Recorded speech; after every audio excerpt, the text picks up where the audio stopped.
உலகமெல்லாம் எனக்காதாயம் என வாழ்ந்தவர் மகிழ்ந்ததில்லை. ஆன்மாவே எனக்காதாயம் என வாழ்ந்தால் கவலை இல்லை. அழியும் செல்வம் சேர்ப்பதா அழிய ஆன்மாவை காப்பதா?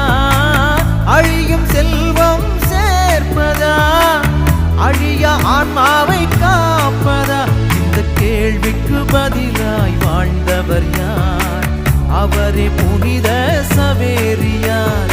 உலகமெல்லாம் எனக்காதாயம் என வாழ்ந்தவர் மகிழ்ந்ததில்லை.